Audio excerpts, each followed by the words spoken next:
Yunan Arifin. Saya alhamdulillah diamanatkan menjadi pembina mu'alaf di wilayah Depok, di Mu'alaf Center Indonesia. Saya juga sebagai pengajar ilmu perbandingan agama, khususnya Kristologi.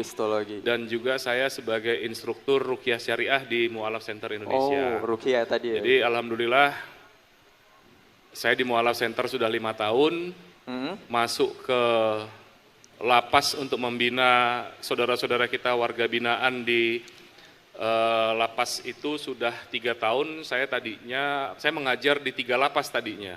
Itu di lapas Tangerang Baru, lapas Paledang, Bogor, dan di lapas Gunung Sindur. Tapi karena lapas Tangerang Baru itu terlalu jauh jaraknya dan juga saya sulit membagi waktu, jadi sekarang hanya di lapas Gunung Sindur dan di lapas Paledang saja. Nah, sebelum saya lanjut, saya ingatkan dulu yang belum subscribe, silahkan di subscribe, di share sebanyak-banyaknya kepada rekan-rekan Anda.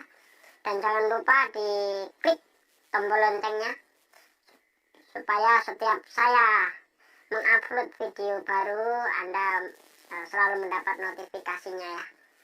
Siapa saja yang berusaha untuk mencari kelemahan Islam, dan kemudian pada waktu dia berusaha mencari kelemahan Islam itu, dia membuka akal pikirannya.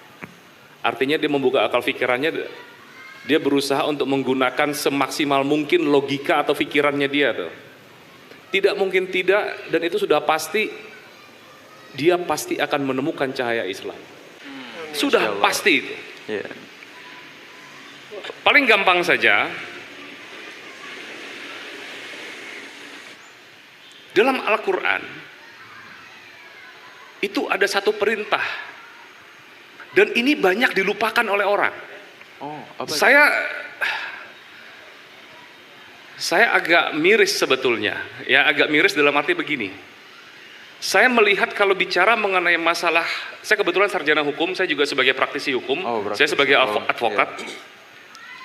Kalau bicara masalah hukum tertinggi dalam Islam itu adalah Al-Quran. Sunnah itu atau hadis itu adalah kalau dia dilakukan dia mendapatkan pahala, kalau tidak dilakukan dia tidak akan mendapatkan dosa. Itu sebetulnya seperti itu. Konsepsinya seperti itu. Maka apapun yang ada di dalam Al-Quran itu hukumnya adalah wajib. Betul ya. Dalam surat Ali Imran ayat 64 ini ada ayat yang menyatakan seperti ini. Auzubillahi minasyaitonirrajim. Bismillahirrahmanirrahim. Qul ya ahlal kitab ta'alu ila kalimatin sawa'im bainana wa bainakum inna na'budu inallaha wa la nusyrika bi syai'in wa la yatakhiza ba'duna ba'dun arbaba min dunillah fa in ta'alu faqulus syahadu bi anna muslimun. Katakanlah kepada para ahli kitab, marilah kita berbicara, marilah kita berdiskusi dengan satu bahasa yang sama di antara kitab kami dengan kitab kalian. Bahwa kita tidak syirik kepada Allah, kita hanya menyembah Allah dan kita tidak menjadikan di antara kita sebagai Tuhan yang lain. Kalau kita perhatikan dari etimologi ayat ini, maka sesungguhnya Al-Quran atau Allah menyuruh kita untuk bisa membaca atau memahami apa yang diajarkan dalam kitab suci agama lain. Dan ini kan bagian dari test case-nya juga bagi Al-Quran. Coba bayangkan saja. Ketika Al-Quran berkata seperti ini, marilah kita berdiskusi dengan bahasa yang sama di antara kitab kami dengan kitab kalian. Kata-katanya seperti itu. Bahwa kita tidak menyembah selain kepada Allah, kita tidak syirik kepada Allah, dan kita tidak menjadikan di antara kita Tuhan sebagai Tuhan kepada yang lain.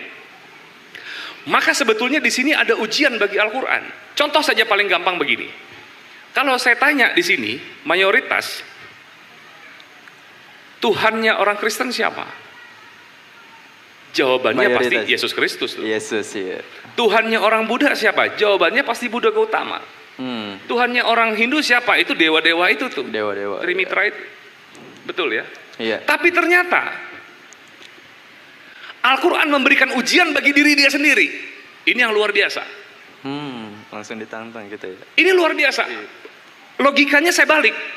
Kalau seandainya ternyata tidak ada kata-kata mengenai sembahlah hanya kepada Allah, jangan syirik kepada Allah di dalam kitab-kitab yang lain, maka sudah dipastikan Al-Quran salah. Betul. Logikanya begitu. Logikanya. Dan saya menantang mereka. Kalau seandainya Al-Quran salah, Maka demi Allah hari ini juga saya tinggalkan Al-Quran. Buat apa saya ikutin kitab suci yang salah? Itu konsepsi berpikirnya seperti itu. Iya. Iya.